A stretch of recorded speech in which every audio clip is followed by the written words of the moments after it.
ప్రపంచం 2026లోకి ప్రవేశించబోతుంది. సార్ వంశీ అజ్ఞాతంలోకి వల్లభనేని వంశీ ఆయనకి ఏదో నోటీసులు ఇవ్వడానికి వెళ్ళారట, ఆయన కనిపించట్లేదట 2 వారాల నుంచి. వంశీ ఇంక ఇవన్నీ ఆవుద్రిక్తతలు అయితే ఇది ఒకటి ఉంది కదా ఖచ్చితంగా. వంశీ నిజంగా కనిపించట్లేదని పోలీసులు స్పష్టంగా చెప్తున్నారు. ఆయన మీద మాచవరం పోలీస్ స్టేషన్లో మరొక కేసు ఉండడం, అదొకటి కేసులో ఎలాగో బెయిల్ మీద వచ్చి సంతకాలు పెట్టుతున్నాడు, కొంత సడలింపు వచ్చింది అనుకుంటున్నప్పుడు ఇది వచ్చింది. సో హఠాత్తుగా ఆయన కనిపించట్లేదు.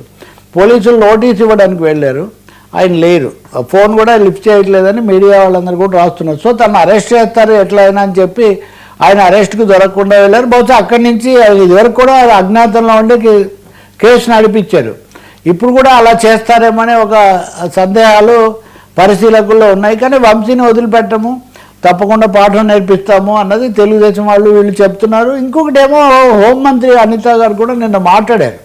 ఈ అంశాలన్నీ కూడా కలిపి మీరు రప్ప అని ఇవన్నీ ఆడిస్తారా, ఏమాత్రం మేము వదిలిపెట్టము అని చాలా తీవ్రంగా ఉంది. నిన్న ఈరోజు కూడా ఇందాక కూడా అంబటి రాంబాబు మాట్లాడారు, నిన్న సజ్జల రామకృష్ణారెడ్డి మాట్లాడారు.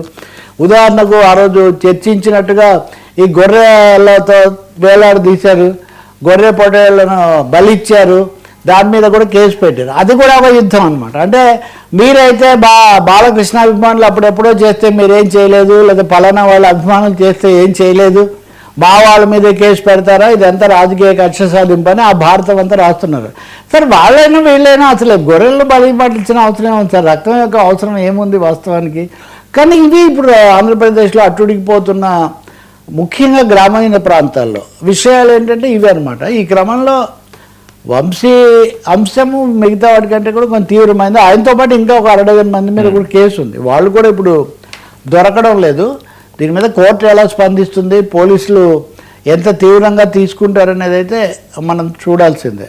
కానీ చాలా ఉద్రిక్తంగా ఉంది.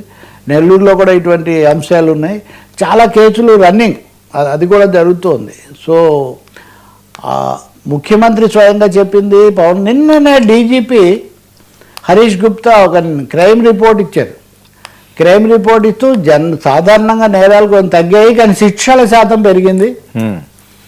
ఆర్థిక నేరాలు పెరిగాయి, ఆర్థిక నేరాలు మటుకు 7% పెరిగాయి అనే ఒక ముఖ్యమైనటువంటి ఒక ఇది చెప్పారు. సో ఆయన కూడా రాష్ట్రంలో 26,000 మంది రౌడీలు ఉన్నారు, వీళ్ళందరూ కొనసాగుతుండగా మేము కొత్తగా 230 మంది మీద 40 మంది మీద కొత్తగా రౌడీ షీట్లు తెరిచాము, వీళ్ళందరి పట్ల చాలా కఠినంగా ఉంటామని కలెక్టర్ల సమావేశంలో చేసిన హెచ్చరిక కూడా అదే.